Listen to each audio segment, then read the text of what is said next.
کچھ لوگ یہ بھی کہہ رہے ہیں کہ آپ پابند ہوتے ہیں کہ اس کو آپ مارکیٹ میں نہیں بیچیں گے، پر قانون میں تو نہیں لکھا ہوا کہ وہ آپ آگے نہیں بیچ سکتے۔ خورشید شاہ صاحب، رضا ربانی صاحب اور میں، ہم تینوں گئے کہ اپنی طرف سے پتہ کریں کہ بھئی کیا ہو رہا ہے۔ وہ پولیس نے ہم پہ ہی وار کرنا شروع کر دیا، مجھے اتنا زور سے مارا، اس نے لاٹھی ماری سپاہی نے کہ اس کی لاٹھی، ایک وہ جو بڑی لاٹھی باقاعدہ ہوتی ہے پولیس کی، وہ ٹوٹ گئی میرے سر پہ۔ سبسکرائب کریں اور بیل دبائیں تاکہ کوئی خبر رہ نہ جائے۔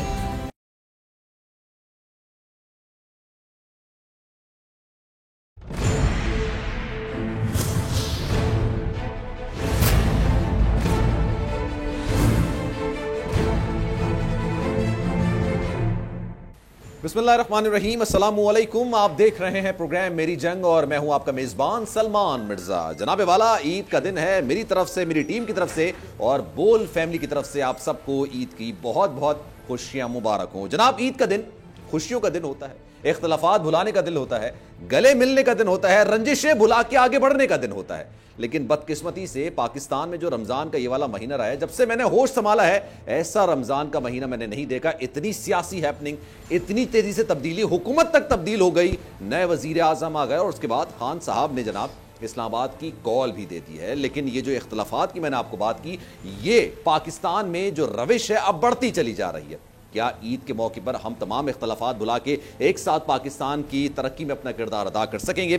جناب، عید کے موقع پر آپ کی ملاقات کرواتے ہیں ایک ایسی شخصیت سے جناب، جو کہ پاکستان پیپلز پارٹی کے ایسے جیالے ہیں، ایسے کارکن ہیں، ایسے رہنما ہیں جن کے مشورے پر محترمہ شہید بے نظیر بھٹو صاحبہ ہمیشہ سے مقدم رکھتی تھی، ان کے مشورے کو ہمیشہ سے تسلیم کرتی تھی، ان کو اہمیت دیتی تھی، اور چاہے قانون دان کے حوالے سے بات کی جائے، چاہے سیاستدان کے حوالے سے بات کی جائے، ان کا نام انتہائی منفرد ہے۔ جی ہاں، میں بات کر رہا ہوں جناب اعتزاز احسن صاحب کی، اور اعتزاز احسن نے عدلیہ بحالی کی تحریک میں تنہا کئی ایسے محاذ ہیں، کئی ایسی جنگ ہے جو کہ انہوں نے تنہا لڑی ہے اور اس میں فتح بھی حاصل کی ہے۔ تو آج کی جو صورتحال ہے، عید کے موقع پر آپ سے ان کی ملاقات کرواتے ہیں، کیونکہ آئینی بحران بھی بہت ساری چیزیں ہیں، آگے کیا ہونے جا رہا ہے، سیاست کیا ہے اور کیا معاملات رہیں گے، ان پر بات کرتے ہیں۔ اعتزاز صاحب، بہت شکریہ آپ کے وقت کا، عید مبارک آپ کو۔ کیسی طبیعت ہے سر آپ کی؟ بس خیریت ہے، اللہ کا فضل ہے، بہت مہربانی۔ سر سب سے پہلے تو یہ بتائیے، عید کیسے گزارتے ہیں سر جی؟ کہاں گزارتے ہیں؟ کیا مصروفیات ہوتی ہیں عید کے دن کی؟ عید بس زیادہ تر بچوں کے ساتھ اور ان کے بچوں کے ساتھ اب تو گزارتے ہیں، پہلے والدین کی طرف گزارتے تھے، اب وہ دونوں اس جہان میں نہیں ہیں، بلکہ چاروں نہیں ہیں، مشاور کے بھی ماں باپ والدین نہیں ہیں، تو اب ہم اب بچے ہماری طرف آ جاتے ہیں، یا کہیں ہم چلے جاتے ہیں، یا باقی بھی فیملی ہے، میرے بھائی مرحوم کی بیٹیاں ہیں اور بہنیں ہیں، ان کے بچے ہیں، سو الحمدللہ اللہ کے فضل سے کافی بڑا کنبہ ہے ماشاءاللہ ماشاءاللہ۔ تو ایک تو یہ ہے کہیں نہ کسی کے گھر پہ اکٹھے ہوتے ہیں، ملتے ہیں، اور اس کے بعد اپنا بھی مصروف دن شیڈیول رہتا ہے عید کا۔ جی مصروف ہی کچھ بڑے اچھا ہی، اللہ کے فضل سے خوشی میں ہی مصروف دن ہوتا ہے۔ چلیں سر سے یہ لیکن یہ بتائیے گا، یہ جو آپ بچوں کی بات کر رہے ہیں، بچوں کی بات کر رہے ہیں، چڑھتے تو ہوں گے، آپ کی جو مصروفیات ہیں سیاسی حوالے سے بھی، پھر آپ کا پیشہ ہے، قانون دان ہیں آپ، اس کے حوالے سے بھی عید کے دن بھی آپ کے دروازے کھلے رہتے ہیں یا پھر پرٹیکولر فیملی ٹائم ہوتا ہے؟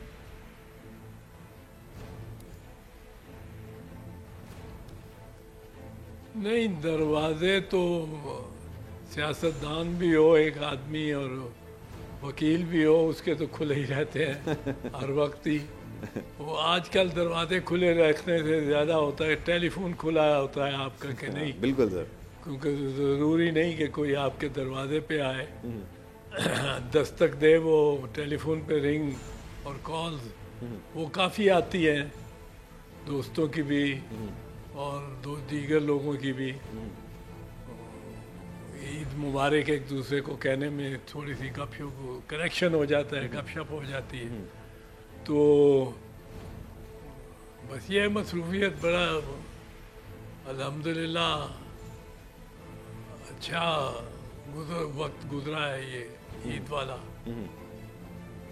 اور جو فون کی آپ بات کریں سر، یہ عید مبارک تو خیر ظاہر سی بات ہے عید کا دن ہے، لوگ مبارکباد دیتے ہیں، لیکن پھر فوراً ہی اس سیاسی ماحول پر آ جاتے ہوں گے جو سیاسی ماحول چل رہا ہے آج کل.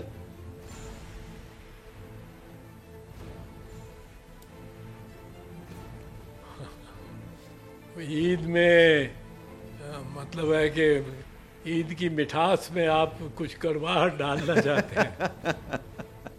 سر آپ کی موجودگی کا فائدہ اٹھا رہے ہیں کیونکہ آپ ماشاءاللہ ایک پاکستان کی سیاست کا ایک نامور نام ہے، بیرسٹر کی دنیا کا ایک نامور نام ہے، تو ہم نے سوچا کہ عید کے حوالے سے تو آپ کی بات کی جائے، لیکن موجودہ سیاسی صورتحال میں آپ کی موجودگی کا فائدہ اٹھایا جائے، آپ کی رائے بھی لی جائے اور دیکھا جائے کہ سر آپ کس طرح سے دیکھ رہے ہیں موجودہ تناظر میں.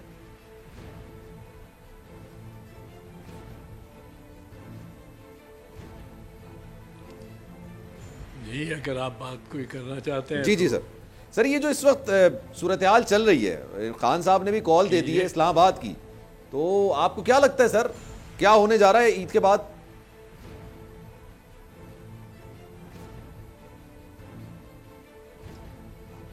عید کے فوراً بعد تو کچھ نہیں ہوگا، کوئی اتنی ایک دم تو تیاری نہیں کر لیتا، کوئی موومنٹ بھی چلانی چاہے تو، یا کوئی اسلام آباد ایک بڑی کثیر تعداد عوام کی اور اپنے ورکرز کی لانا چاہے تو ایک دم تو نہیں ہوتا، کبھی بھی وقت لگے گا اس میں. پر یہ کہا تو ہے خان صاحب نے کہ وہ یہ کرنا چاہ رہے ہیں، اور میں کوئی ان کے ارادوں کا یا ان کے منصوبوں کا امین تو نہیں ہوں. اور انہوں نے اچھے بڑے جلسے یقیناً کیے ہیں، ان کے حق میں ذرا ایک جملہ بھی کہہ دیں، میں کہہ دوں تو میرا تو یہ وہ چلا دیتے ہیں وہ ٹویٹر کے اکاؤنٹ میں، ٹویٹر میں اور فیس بک پہ، اور یہ جو آج کل میمز بن جاتے نئے پلیٹ فارم آئے ہوئے ہیں وہ فوراً ان پہ اور چیزیں بھی اضافی ایڈ کر کے، جو میں نے کوئی ٹویٹر نہیں کیا، یہ میں آپ کو مرزا صاحب بتا دوں. اچھا، میں نے آج تک کوئی ٹویٹر نہیں کیا، کوئی ٹویٹر اکاؤنٹ ایک بلاک کیا ہوا ہے تاکہ وہ کہہ سکیں کہ یہ آفیشیل اکاؤنٹ ہے اس کا، اور نہ فیس بک پہ میں نے کوئی میسیج آج تک بھیجا ہے. وہ آپ میرے جو یہ چیک کر سکتے ہیں، یہ تو سب کچھ ہے، پر وہ جعلی بنا کے اور بڑا کچھ کہا جاتا ہے. اچھا سر، یہ خان صاحب یہ کہہ رہے ہیں کہ جناب جو آپ کو پتہ ہوگا سر، یہ جو سارا معاملہ چل رہا ہے اس وقت ہے امریکی دھمکی کا اور سارے معاملات کا اور ان ساری چیزوں کا، پھر وہ کہتے ہیں کہ جناب لیٹر بھی آیا، مراسلہ بھی آیا، تمام چیزیں آئیں، سائفر اس کو لوگ کہہ رہے ہیں. آپ جب بے نظیر بھٹو صاحبہ کے دور اقتدار میں ان کے زیادہ قریب تھے، ان کو مشورے بھی دیا کرتے تھے، وہ آپ سے کافی زیادہ مشورے لیا کرتی تھی، آپ کو لگتا ہے یہ ایک نارمل سی بات ہوتی ہے بیرون ملک کی اس طرح سے بات کرنا، یا خان صاحب اس کو بہت بڑا کے بیان کر رہے ہیں، یا یہ نارمل سی چیز ہے؟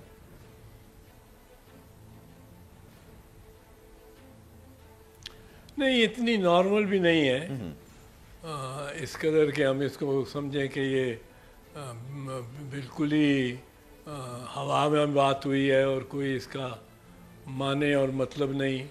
اگر مثال کے طور پہ، اب میں تو اس کا امین نہیں ہوں، اگر ان کے امریکہ کے کسی سینئر افسر نے اور کوئی اسسٹنٹ سیکرٹری آف اسٹیٹ تو بڑا سینئر ہوتا ہے، پر اگر کسی سینئر افسر نے باقاعدہ پاکستان کے سفیر کو یہ کہا ہو کہ آپ کی حکومت ایسا کرے گی تو فائدے میں رہے گی، تو وہ بھی سیریس ہے، اور خاص کر وہ کہے کہ ایسا نہیں کرو تو نقصان ہوگا، تو وہ بھی سیریس ہے. پر اب وہ کس طرح کمیونیکیٹ ہوتا ہے اور کس طرح اس کو لیا جاتا ہے، وہ ایک دوسری بات ہے. ایک بات تو تسلیم ہے میرا خیال ہے, وہ جو انہوں نے کمیٹی بنائی ہوئی ہے جس میں آرمی چیف بھی اور سویلینز بھی بیٹھتے ہیں, security committee, national security committee, اس کے 2 اجلاس ہوئے ہیں. بالکل. ایک عمران خان کے سربراہی میں وزارت عظمیٰ کے دوران, اور ایک آپ کے شہباز شریف صاحب کے وزارت عظمیٰ کے دوران. اور وہ پہلی کی ڈیکلیریشن تھی اس کو دوسرے میں تصدیق کی گئی ہے, توثیق کی گئی ہے. اور میرا خیال ہے ایک چیز دیکھنی جو میرا کوئی دھیان نہیں دے رہا جس کی جانب, وہ یہ ہے کہ انٹرپریٹیشن تو آپ اس کی جب ہی کر سکتے ہیں جب تک آپ نے سارا وہ کم از کم ڈاکومنٹ پڑھا ہو. وہ میں نے نہیں پڑھا ہوا, لیکن یہ بحث چل رہی ہے کہ سازش تھی, کہ مداخلت تھی, اور مداخلت کیا ہے اور سازش کیا ہے. یہ تو ایک بڑی سمپل سی بات ہے. یہ اگر اتنا ہو مسئلہ تو پھر تو طے تک پہنچنے کا کوئی مشکل نہیں ہے بات, کیونکہ سازش یا ایک ارادہ ایک جرم کرنے کا میرے اکیلے ذہن میں ہو ایز اے لون وولف, تو وہ ارادہ ہے. اگر آپ کے ساتھ اور 2 اور دوستوں کے ساتھ مل کر ہم ارادہ بنا لیں تو وہ سازش ہو گئی بٹوین 2 اور مور مائنڈس, وہ کنسپریسی ہو گئی, وہ سازش ہو گئی. تو اب جب تک اس پہ کوئی عمل نہیں ہوتا تو وہ کنسپریسی رہتی ہے, لیکن اس پہ اگر کوئی عمل ہو جائے تو پھر وہ سازش نہیں رہتی, وہ ایک مداخلت ہو جاتی ہے. اچھا. سو مداخلت سازش سے زیادہ 1 قدم بلکہ 2 قدم زیادہ سنگین معاملہ ہے. یہ مجھے سمجھ نہیں آتی یہ کس طرح سب کہتے ہیں کہ یہ سازش نہیں ہے پر مداخلت ہے. اب مداخلت ہو یا کرنے کے کوئی اقدامات ہوں تو مداخلت سے پہلے سازش کا مرحلہ اور سٹیج آئے گی. وہ سٹیج جب آ گئی, ارادہ بن گیا, اکیلے میں نہیں, سازش جب ہے اگر 2-3 لوگوں میں ارادہ ایک ارادہ ہو جائے اور وہ سازش کے مقام تک پہنچ گئے, جب تک اس پہ عمل نہیں ہوتا تو وہ سازش رہتی ہے. اگر اس پہ عمل ہو جاتا ہے تو وہ مداخلت ہو جاتی ہے. وہ ایک عمل, ایک باقاعدہ ایکشن ہو جاتا ہے. سو کنسپریسی چیز ہے اور اس پہ ایکشن جو ہے وہ ایک دوسرا مرحلہ ہے. تو یہاں یہی کہا گیا ہے کہ یہ سازش کوئی نہیں تھی اور مداخلت تھی. تو اس کی مجھے سمجھ نہیں آتی یہ کس طرح کیسے بات بناتے ہیں. اچھا سر, پچھلے دنوں حنا ربانی کھڑ صاحبہ آپ کی ہی جماعت سے تعلق رکھتی ہیں, انہوں نے گفتگو کی اور وہ نیشنل سیکیورٹی کمیٹی جو کہ شہباز شریف کی وزارت عظمیٰ کے وقت یہ منعقد کی گئی تھی, انہوں نے یہ بات کہی کہ جب وہ وزیر خارجہ ہوا کرتی تھی پاکستان پیپلز پارٹی کے دور میں, یوسف رضا گیلانی صاحب اس وقت وزیر اعظم تھے, تو اس سے زیادہ سخت الفاظ وہ دوسروں کے لیے بھی استعمال کر لیتی تھی, دوسرے ممالک کے لیے, اور اسی طرح کے الفاظ دوسرے ممالک بھی ہمارے لیے استعمال کر لیتے, لیکن ہم اس کو اتنی اہمیت دیتے نہیں تھے.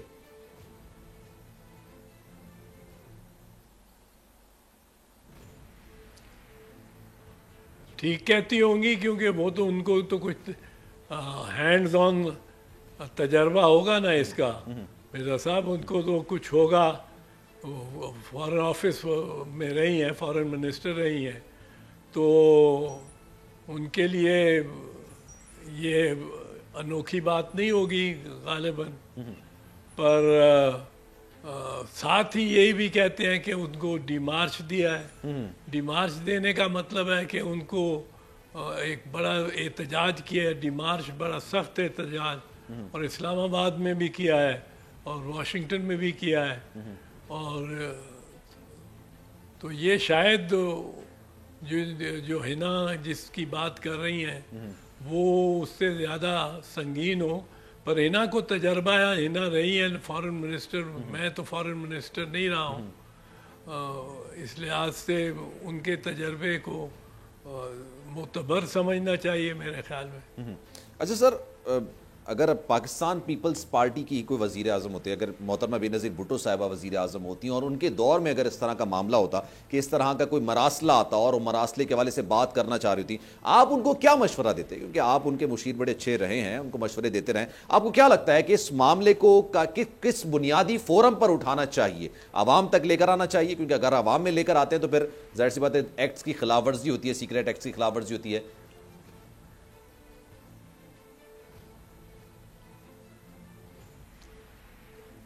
پہلی تو بات یہ ہے, آپ بار بار آپ نے تیسری مرتبہ کہا ہے کہ محترمہ کو میرے ساتھ مشاورت کرتی تھی اور ہر بات پہ کرتی تھی. ایسی بات نہیں ہے, مشاورت ضرور کرتی تھی اور تقریباً ہر بات پہ مشاورت کرتی تھی, پر مشورے کو ماننے کی کوئی ضمانت نہیں ہوتی تھی کہ وہ میرا مشورہ یا کسی ایک کا دوسرے کا مشورہ مانے گی. اچھا, وہ فیصلہ اپنے تئیں خود کرتی تھی. اچھا, تو اس کو اس طرح نہ لیا جائے کہ میں ان کا واحد ہی مشیر تھا یا مشورہ دینے والا. اور ہماری ٹیم تھی پوری, پیپلز پارٹی ایک ٹیم لے کے میدان میں اترتی ہے اور ٹیم تھی. باقی یہ ہے کہ یہ اب تو اس دستاویز کی زبان پر اور اس کے اسکرپٹ پر اور سفیر نے کیا بتایا اور اس سے کیا نتیجہ اخذ کیا جا سکتا ہے اسی پر منحصر ہے نا. وہ اب میں نے تو دیکھا تو نہیں ہے, اخباروں میں ایک موقف عمران خان صاحب کا ہے, سابق وزیر اعظم رہے ہیں, اور اس موقف کو خاصی پذیرائی مل رہی ہے عوام میں. اور دوسرا موقف بنیادی طور پہ اب جو سیکیورٹی کمیٹی بعد از عمران خان جو نیشنل سیکیورٹی کمیٹی ہے اس کا موقف آیا ہے کہ یہ سنگین, پہلے تو انہوں نے کہا تھا بہت سنگین معاملہ ہے اور ڈیمارش کیا. ڈیمارش ایک بڑا سخت لفظ ہے, ایک قسم کا بڑا سنگین احتجاج ہوتا ہے. تو احتجاج کیا ہے اور اس لیے وہ جو کمیٹی تھی وہ پہلی کمیٹی عمران خان والی, وہ تو اس کو سنگین تو سمجھتی تھی. اگر عمران خان رہ جاتے تو میرا خیال ہے وہ کمیٹی ساری پھر اس کو سنگین ہی سمجھ رہی ہوتی. لیکن اگر وہ نہیں رہے تو اب ان سے مخالف اگر ویو پوائنٹ لینا ہے اور نظریہ لینا ہے تو وہ زیادہ موزون نظریہ یہی ہے کہ جو انہوں نے کیا تھا وہ غلط تھا اور اس میں اس موقف میں پاکستان کو تبدیلی لانی چاہیے. ٹھیک.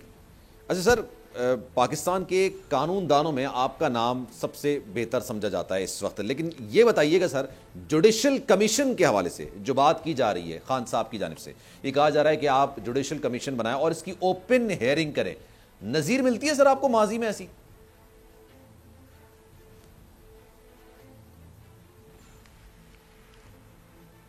اوپن ہیئرنگ کی پاکستان کی تاریخ میں تو ایسی کوئی جوڈیشل کمیشن کی وہ اس کی ہوئی تھی جسٹس کیانی, رستم کیانی اور جسٹس میرے خیال منیر ہی تھے. 1953 میں جب بلوا ہوا تھا اور پھر وہ ایک commission on inquiry of rights in the Punjab ایک 1953 میں وہ تھی. میرے خیال ہے وہ اوپن ہی تھی پبلک کے لیے. صرف اس وقت اس زمانے میں یہ 24/7 والا میڈیا نہیں ہوتا تھا, پرنٹ میڈیا پہ ہی جو خبر آنی ہوتی تھی. پر میرا خیال ہے اس میں اس سے یہ اس کی رپورٹ اگر آپ دیکھیں تو اس سے ظاہر ہوتا ہے کہ صحافیوں کو وہاں اجازت تھی کمرے میں بیٹھنے کی. تو ہو سکتا ہے سر ایسا باقی کمیشن جو حمود الرحمان کمیشن ہوا ہے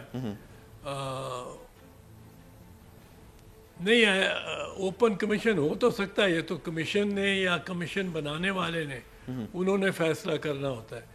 کمیشن کی تشکیل اس کی بائی لا اصل میں تو گورنمنٹ کر سکتی ہے.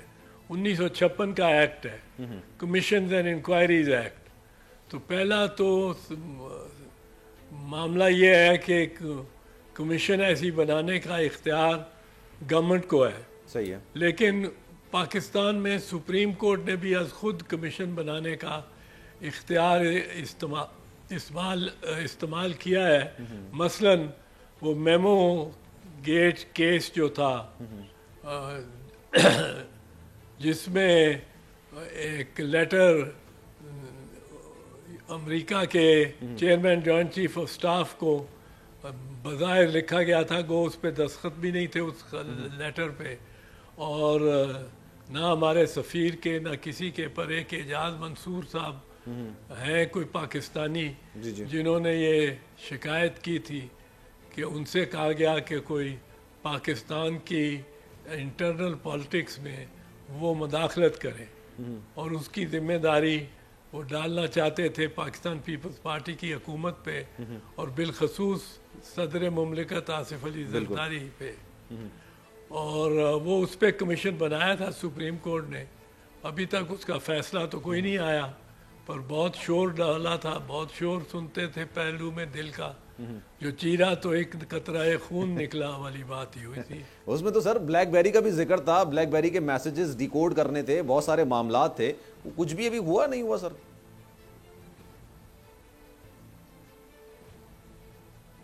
نہیں کچھ نہیں ہوا اس کے بعد. ٹھیک ہے سر مجھے ایک بریک لینا ہے لیکن بریک کے بعد واپس آئیں گے. فورن فنڈنگ کے حوالے سے بات کریں گے. اعتزاز احسن صاحب ہمارے ساتھ موجود ہیں. فورن فنڈنگ اور توشہ خانہ کیس میں خان صاحب کی مشکلات کیا بڑھنے والی ہیں اس پر بات کریں گے. ایک بریک لیتے ہیں. بریک کے بعد واپس آئیں گے. توشہ خانہ کے حوالے سے کہا جا رہا ہے کہ خان صاحب نے جو ہے وہ گھڑی جو ہے وہ بہت ہی کم قیمت میں لی ہے اور اس کے بعد اس کو بیچ دی ہے. کچھ لوگ یہ بھی کہہ رہے ہیں کہ آپ پابند ہوتے ہیں کہ اس کو آپ مارکیٹ میں نہیں بیچیں گے. پر قانون میں تو نہیں لکھا ہوا کہ وہ آپ آگے نہیں بیچ سکتے. یار مرزا کیوں سارے لوگوں کی عید خراب کر رہے ہو؟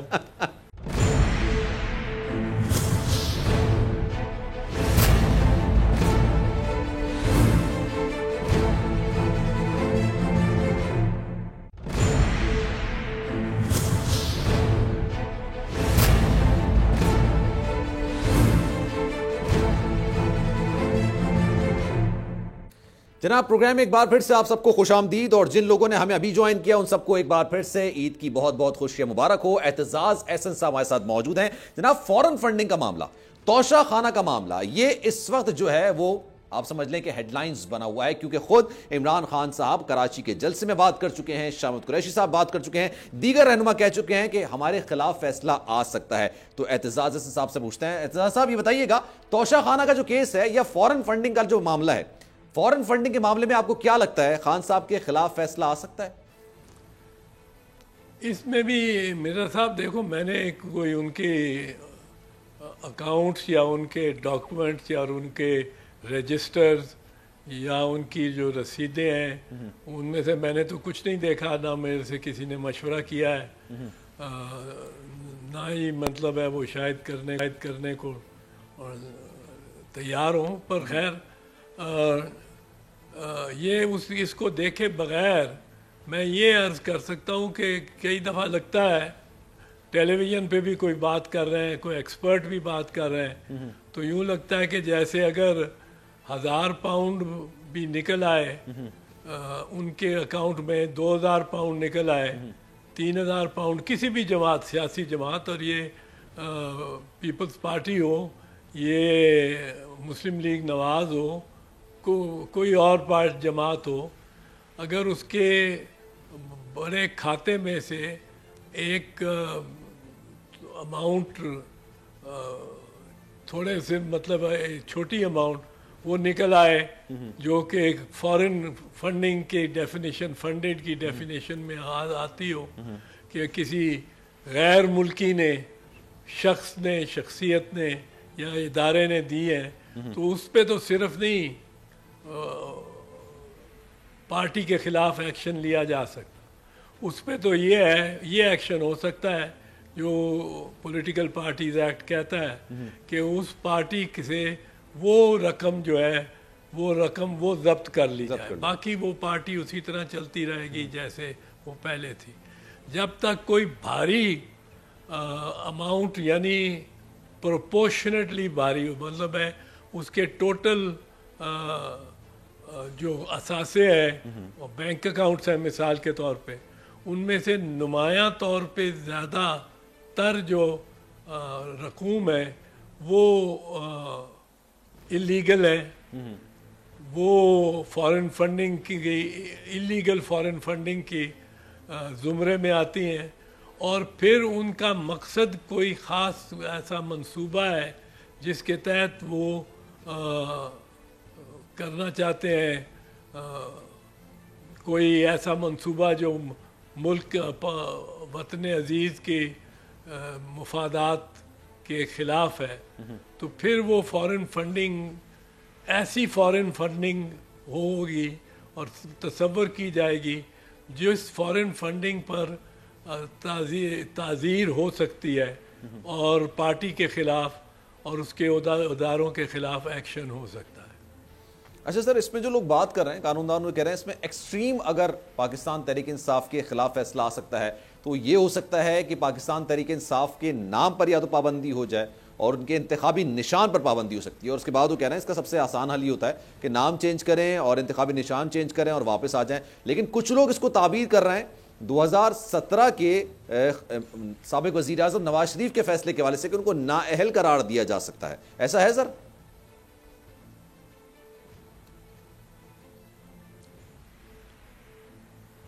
اگر تو ان کے خلاف فیصلہ آتا ہے ڈائریکٹلی ان کی رسپانسبلٹی اور ان کے دستخط ہے اور ان کے زیادہ تر رقوم جو ہیں جو وصول کی گئی ہیں ان پہ ان کی باقاعدگی کے ساتھ اور کوئی ضابطے کے مطابق کسی ضابطے کے مطابق ان کی انوالومنٹ پائی جاتی ہے تو پھر تو عہدیداروں کے خلاف بھی ایکشن ہو سکتا ہے۔ اچھا، لیکن میاں نواز شریف کے بارے میں تو ایک وہ جرم ہی دوسری قسم کا تھا نا، وہ تو تھا منی لانڈرنگ یا آپ کہہ لیجئے کہ وہ اثاثہ جات والا کیس تھا نا، اوورسیز وہ شیڈو جہاں اکاؤنٹس کا جو آف شور اکاؤنٹس ہوتے ہیں ان کو خفیہ رکھنے کا اور انکم اور ایک ملازمت اقامہ کو ظاہر نہ کرنے کا، تو وہ تو اقامہ بھی ایک اثاثہ ہوتا ہی ہے، اور وہ تو ان پہ یہ تھا، ان پہ ذرا مختلف تھا، ان کو سزائے تا عمر یہ سزا ہونی چاہیے تھی کہ نہیں، اس پہ ضرور ایک بحث ہو سکتی ہے اور دلائل کہ یہ کہ تا عمر تا حیات پابندی نہیں لگائی جا سکتی، اس کے حق میں دلائل زیادہ موزوں اور زیادہ معتبر ہے، پر وہ یہ معاملہ مختلف ہے، اس طرح کا جرم نہیں ہے، وہ ایک فرد نے اکیلے نے جو کیا ہے جرم، اس کو سزا جو دی ہے سپریم کورٹ نے اس میں یہ آتا ہے، یہ ایک فرد کی نہیں ہے، یہ تو اگر مطلب ہے پیسے آ رہے ہوں گے تو بہت سارے عہدیدار، فائنانس سیکٹری بھی ہو گئے کوئی ان کے فائنانسز کو دیکھنے والے، سگنیٹری جو چیکس کے ہوں گے، وصولیوں کی رسیدیں دینے والے، بہت سارے لوگ ہوں گے جن پہ اثر پڑ سکے گا، لیکن وہ اس سے مختلف ہے یہ۔ اچھا سر، یہ جو توشہ خانہ والا معاملہ ہے، توشہ خانہ کے حوالے سے کہا جا رہا ہے کہ خان صاحب نے جو ہے وہ گھڑی جو ہے وہ بہت ہی کم قیمت میں لی ہے اور اس کے بعد اس کو بیچ دی ہے۔ آپ جب پیپلز پارٹی کا دور تھا، توشہ خانہ میں ایسا ہی ہوتا ہے، 15% ادائیگی کی جائے اس کے بعد گفٹ لے لیا جاتا ہے، لیکن کچھ لوگ یہ بھی کہہ رہے ہیں کہ آپ پابند ہوتے ہیں کہ اس کو آپ مارکیٹ میں نہیں بیچیں گے۔ اگر آپ اپنے پاس رکھتے ہیں تو اس کے لیے آپ قیمت ادا کر کے توشہ خانہ سے لے تو سکتے ہیں، لیکن مارکیٹ میں اس کو سیل نہیں کیا جا سکتا. ایسا ہے سر؟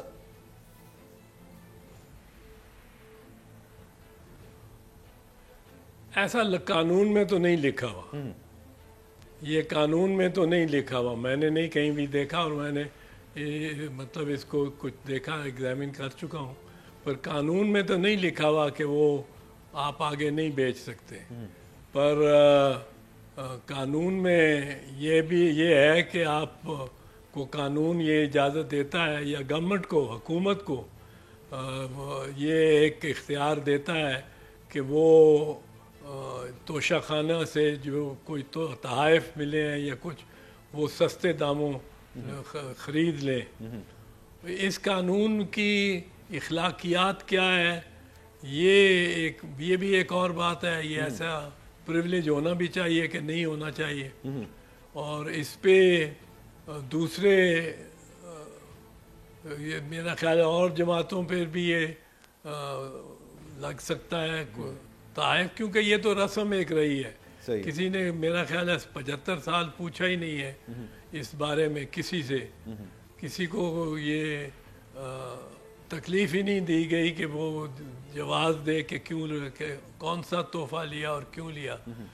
توشہ خانہ میں تو بہت سارے سابق لیڈران، اگر آپ 75 سال سے شروع کریں گے تو وہ آ سکتے ہیں، کیونکہ میرا خیال ہے یہ ایک روایت ہی بن گئی رہی ہے. کیونکہ سر اگر یہ معاملہ عدالت میں جاتا ہے تو پھر ظاہر سی بات ہے عدالت کہے گی نا پچھلے 30 سال کا ریکارڈ لیا ہے، کس نے کیا چیز لی ہے، کتنی قیمت میں لی ہے، اور کیا اس کے پاس موجود ہے یا نہیں ہے. کیونکہ اکثر لوگ خان صاحب کے مخالفین یہ بات کہہ رہے ہیں کہ یہ قانونی جرم ہے، لیکن قانون میں ایسا کوئی معاملہ ہے نہیں کہ آپ خرید نہیں سکتے، اس کو مارکیٹ میں بیچ نہیں سکتے. اخلاقیات کے طور پر بات کی جا سکتی ہے، لیکن قانونی طور پر تو کوئی جرم نہیں ہے نا.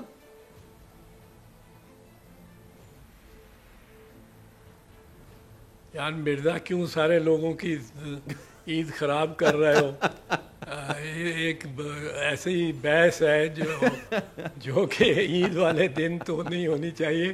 میں پہلے ہی عرض کر چکا ہوں، قانون میں ایسی کوئی بات نہیں ہے کہ یہ آپ خرید سکتے ہیں لیکن بیچ اس کو نہیں سکتے. اگر خرید سکتے ہیں، اگر آپ کی ہو گئی ہے چیز تو پھر آپ اس کو جس طرح چاہیں، وہ تو ایک فنڈامنٹل رائٹ بن جاتا ہے انڈر آرٹیکل 23 and 24.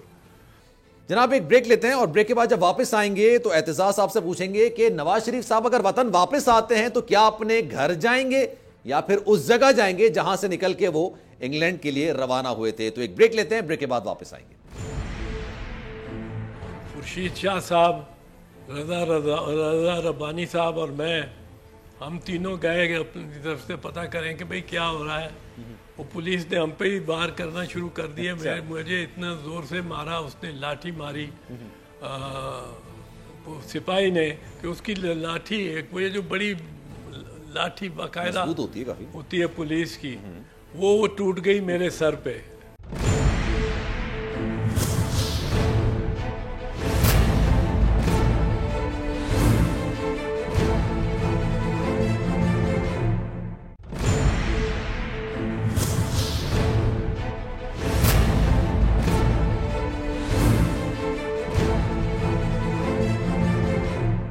جناب پروگرام کے آخری حصے میں آپ کو خوش آمدید کہتے ہیں. نواز شریف صاحب وطن واپس آ سکتے ہیں، لیکن اہم سوال یہ ہے کہ جب وہ آئیں گے تو کیا اپنے گھر جائیں گے یا پھر جیل جائیں گے جہاں سے نکل کے وہ طبیعت کی خرابی کی وجہ سے لندن کے لیے روانہ ہو گئے تھے. تو اعتزاز صاحب ہی بتائیے گا، شہباز شریف صاحب تو گارنٹر تھے، آپ کو لگتا ہے عدالت قبل از وقت کے حوالے سے ان کی کوئی ضمانت کر سکتی ہے، گرفتاری کے حوالے سے ضمانت دے سکتی ہے، اور کیا وہ جیل جائیں گے یا اپنے گھر جائیں گے؟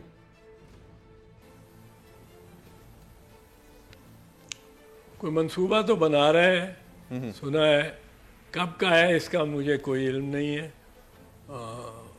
بلاول صاحب میرا خیال ہے ہماری جانب سے ابھی حال ہی میں آ رہے ہیں ان سے، ان کو شاید کچھ انہوں نے اپنی مائنڈ دی ہو یا ڈسکس کی ہو. میری ان کے ساتھ، بلاول صاحب کے ساتھ بھی چونکہ بات نہیں ہوئی ہے چیئرمین بلاول کے ساتھ، تو اس لیے میں نہیں کہہ سکتا ہوں کہ کیا ان کا منصوبہ یا ارادہ ہے. اچھا چلیں ایک اور سوال سر اسی حوالے سے پوچھ لیتا ہوں، آئیں گے تو گھر جائیں گے سر؟ یا پھر وہاں جائیں گے جہاں سے نکل کے وہ لندن گئے تھے؟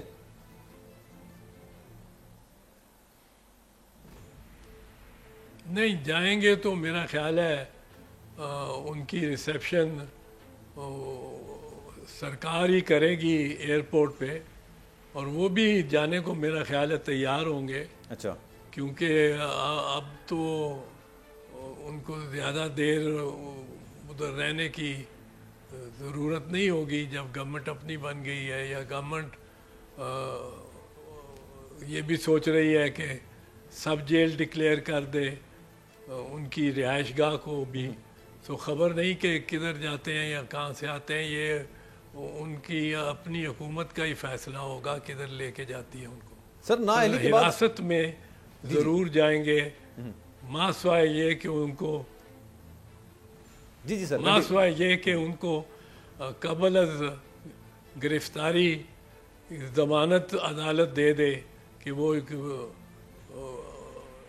جو عدالت میں ٹرائل کورٹ میں خود پیش ہو جائیں جب تک اس وقت تک ان کو گرفتار نہ کیا جائے.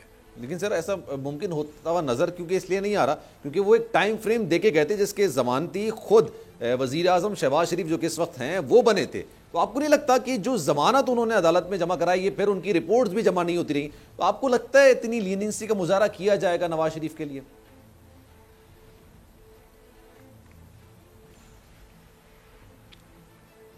بھائی صاحب پاکستان میں میں تمہیں کہوں ایک دفعہ اب ذرا اس کو ذرا ٹینس اور سے لائٹر سائڈ پہ لے کے آؤ.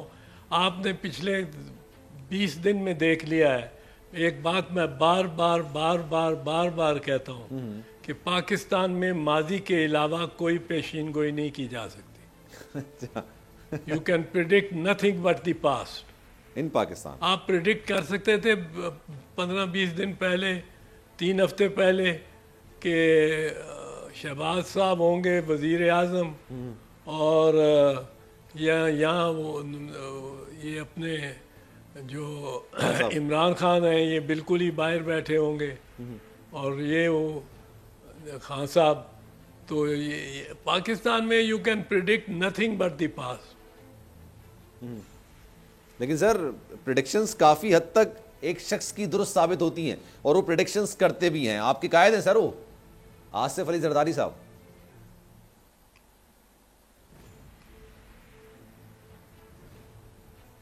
ہاں نہیں کرتے ہیں، وہ کیلکولیشنز کرتے ہیں، پریڈکشنز نہیں کرتے.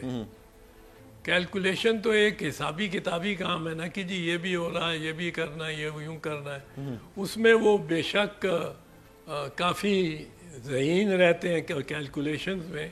لیکن یہ پریڈکشنز والی جو بات آپ کرتے ہیں نا کہ ہم پیش گوئی کریں، پیشین گوئی کریں، یہ میں نہیں کرتا ہوں. میرا ماننا یہ ہے کہ پاکستان میں ماضی کے علاوہ آپ کوئی پیشین گوئی نہیں کر سکتے. اچھا سر، اور آپ نے ابھی دیکھا ہے پچھلے 1 مہینے میں کہ جس طرح کایا پلٹ گئی ہے. ٹھیک ہے سر، میں آپ کی موجودگی کا فائدہ اٹھاتے ہوئے پوچھنا چاہوں گا سر، اکثر لوگ یہ بات کرتے ہیں محترمہ بے نظیر بھٹو شہید صاحبہ جب زندہ تھیں تب آپ کا پاکستان پیپلز پارٹی میں اثر و رسوخ بہت زیادہ تھا، لیکن ان کے جانے کے بعد اثر و رسوخ کم ہو گیا. کیا اس کی وجہ عدلیہ بحالی تحریک تھی؟ افتخار محمد چادری صاحب کے ساتھ آپ گھوم رہے تھے، کیا یہ وجہ ہے یا آپ اس بات کو سرے سے انکار کرتے ہیں کہ ایسا کچھ نہیں ہے؟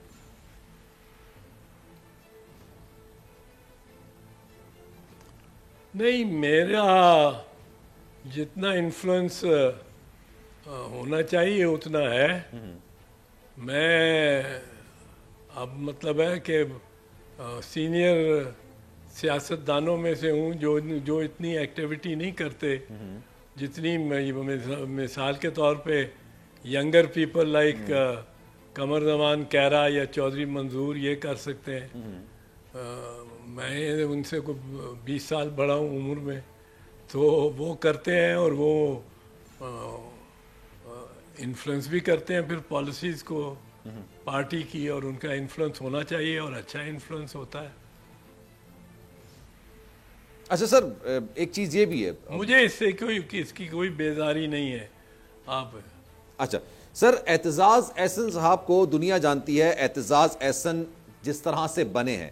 آپ کی زندگی کا ایک ایسا لمحہ جس نے آپ کو واقعی میں ایک پہچان دی ہو, وہ نام دیا ہو جس نام کی وجہ سے آج آپ کو دنیا جانتی ہے, اس کو کیا کہیں گے؟ کوئی ایسی تحریک, محترمہ کے ساتھ آپ کا کوئی ایسا دورہ یا ان کے ساتھ کوئی ایسا معاملہ جس کی وجہ سے آپ کا نام سیاست میں کافی زیادہ اوپر آیا ہو؟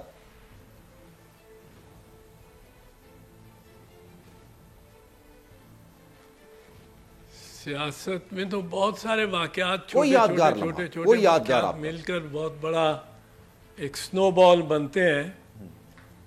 نہیں, یادگار تو بہت سارے ہیں, بہت سارے لمحے ہیں, بہت ساری جد و جہد ہے. فرش پہ پولیس کے تھانوں میں سردیوں میں بھی سلائے گیا ہوں, لمبی لمبی جیلیں بھی کاٹی ہیں, قید تنہائی میں بھی ضیاء الحق کے دور میں ایک عرصہ کے لیے, کافی لمبے عرصے کے لیے رکھا گیا ملتان میں. پھر کئی مرتبہ آمنا سامنا پولیس سے بڑا مطلب ہے آئی بال ٹو آئی بال بھی ہوا, پتھر بھی پڑے, پولیس نے مارے, لاٹھیاں بھی برسائیں اور لگیں جسم پہ ٹھیک ٹھاک. ایک دفعہ تو 20 اپریل 1998 کو یہ پارلیمنٹ ہاؤس کے سامنے, میں لیڈر آف دی اپوزیشن تھا سینٹ میں, کچھ فریادی آ کے گیٹ پہ پارلیمنٹ کے کچھ نعرے لگا رہے تھے. تو خورشید شاہ صاحب, رضا ربانی صاحب اور میں, ہم تینوں گئے کہ اپنی طرف سے پتہ کریں کہ بھئی کیا ہو رہا ہے. وہ پولیس نے ہم پہ ہی وار کرنا شروع کر دیا. مجھے اتنا زور سے مارا, اس نے لاٹھی ماری سپاہی نے کہ اس کی لاٹھی, ایک وہ جو بڑی لاٹھی باقاعدہ ہوتی ہے پولیس کی, وہ ٹوٹ گئی میرے سر پہ, اتنی زور سے ماری. تو ایسے مراحل بڑی دفعہ آئے ہیں اور دیکھے ہیں, اور زیادہ تر بی بی شہید کے ساتھ ہی آئے ہیں, کیونکہ وہ بڑا اپریسو زمانہ تھا. ایم آر ڈی والا بھی, پیپلز پارٹی کے اس کے بعد والا بھی دور, اور کوئی ایک کا کیا ذکر کریں. باقی پھر جب وکلا موومنٹ میں نے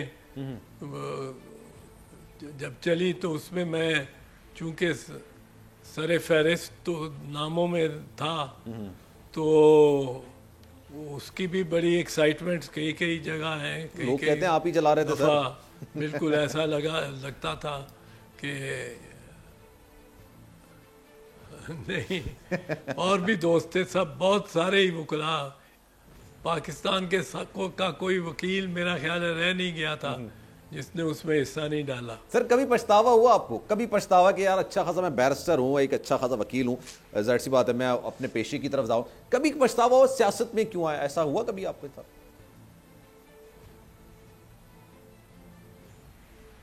نہیں, بالکل نہیں, ہرگز نہیں. اور اللہ کے فضل سے, اللہ کے کرم سے میں نے سیاست میں بھی اونچا ترین تقریباً, بلکہ اس صف میں تو آ گیا. فیڈرل منسٹر رہا, ہوم منسٹر رہا, لیڈر آف دی اپوزیشن رہا, کہ جہاں آدمی پہنچنا چاہتا ہے اور جہاں پہچان ہو جاتی ہے لوگوں کو آپ کی.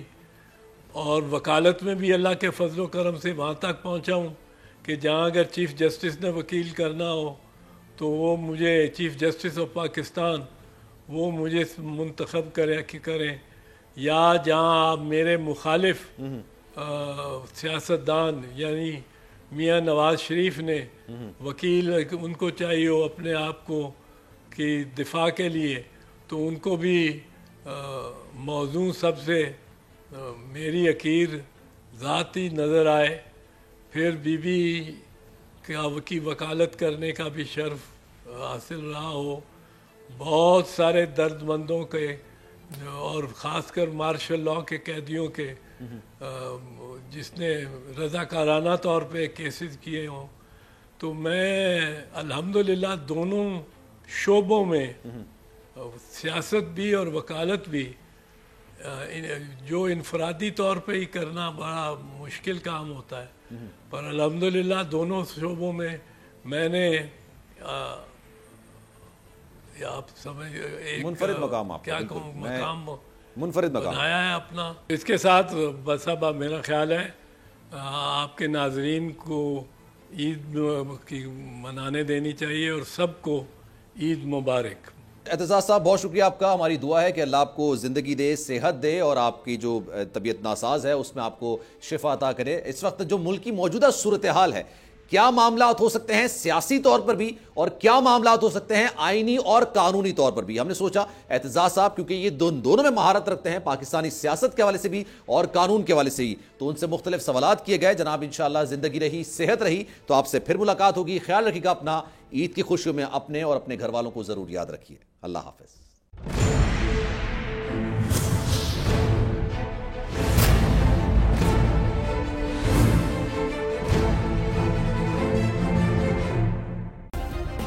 سبسکرائب کریں اور بیل دبائیں تاکہ کوئی خبر رہ نہ جائے.